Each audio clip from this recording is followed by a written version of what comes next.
Guys, जब भी आप किसी बाजार में से रेस्टोरेंट के आगे से निकलते हो तो आपने जनरली ये देखा होगा कि रेस्टोरेंट का कोई ना कोई लड़का आपके पास आके डिस्काउंट कूपन देता है और आपको कहता है कि रेस्टोरेंट में जब भी आप खाना खाएं तो ये डिस्काउंट कूपन दिखा दीजिएगा, आपको 20% डिस्काउंट मिलेगा या 30% डिस्काउंट मिलेगा।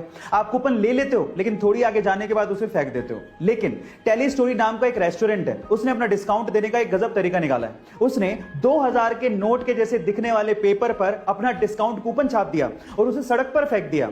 अब लोग क्या करते हैं, लोग 2000 के नोट जैसा पेपर देख के उसे उठा लेते हैं और जैसे उसे खोलते हैं तो उसमें लिखा होता है कांग्रेचुलेशंस, आपको 20% डिस्काउंट मिलेगा अगर आप होटल में जाके खाओगे तो गाइस, कहां हम लोग डिस्काउंट कूपन फेंक देते हैं, लेकिन यहां पर इन दिस केस मार्केटिंग इतनी जबरदस्त है कि लोग जमीन से उठा के डिस्काउंट कूपन को पढ़ रहे हैं। गाइस, आपने सोना, चांदी, लोहा, तांबा इन सब धातुओं के बारे में सुना होगा, लेकिन अगर मैं आपसे सवाल पूछूं कि भविष्य की धातु यानी कि फ्यूचर मेटल किसे कहा जाता है तो आप लोग क्या कहेंगे? जी हां गाइस, फ्यूचर मेटल। चलिए मैं आपको बताता हूं।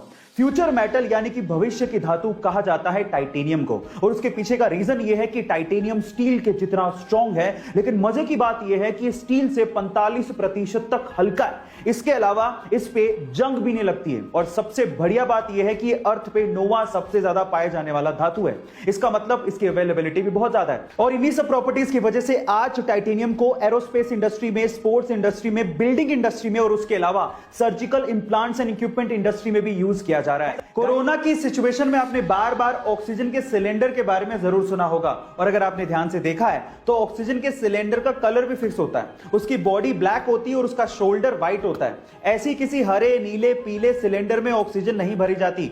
इसका मतलब यह है कि गैस के हिसाब से सिलेंडर का कलर फिक्स होता है, जैसे कि अगर शोल्डर व्हाइट है तो ऑक्सीजन, अगर शोल्डर ब्राउन है तो हीलियम, अगर शोल्डर ब्लैक है तो नाइट्रोजन, अगर शोल्डर ब्लू है तो लाफिंग गैस, अगर शोल्डर ग्रे है तो CO2 गैस, और अगर शोल्डर रेड है तो इसका मतलब उसमें कोई फ्लेमेबल गैस भरी है। अगर कहीं आग लग जाए और वहां पे स्मोक अलार्म अगर ऑलरेडी लगे हुए हैं तो थोड़े से धुएं में ही वो बजने लगते हैं, जिससे आग को बेकाबू होने से पहले पहले काफी लोग वहां से निकल सकते हैं। लेकिन अलार्म बजेंगे तो बहरे लोगों को कैसे सुनाई देंगे?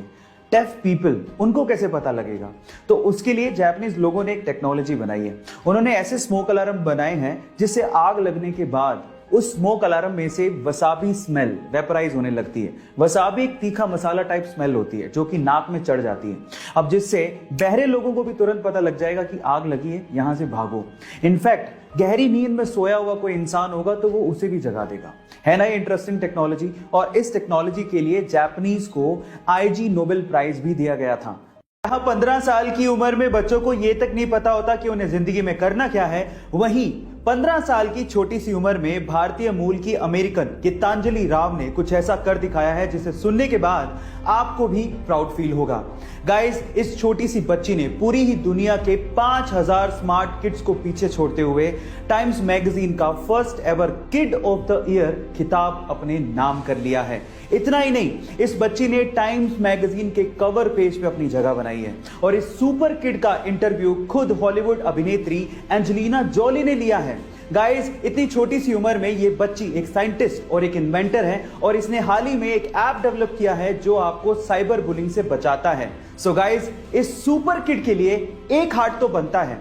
आप में से बहुत सारे लोग हेल्थ कॉन्शियस होंगे और उसके लिए वो सुबह शाम जॉगिंग भी करते होंगे, लेकिन पूरी दुनिया में एक देश ऐसा है जहां पर जॉगिंग करना गैर कानूनी है। इसका मतलब यह है कि अगर आप जॉगिंग करते पकड़े गए तो आप लोगों को जेल में डाल दिया जाएगा। जी हां, और वो देश है पूर्वी अफ्रीका का बुरुंडी देश, जहां के राष्ट्रपति ने सन 2014 में जॉगिंग को गैर कानूनी करार दे दिया था, और उसके पीछे की वजह यह बताई थी कि जॉगिंग की आड़ में बहुत सारे लोग असामाजिक गतिविधियां करते हैं।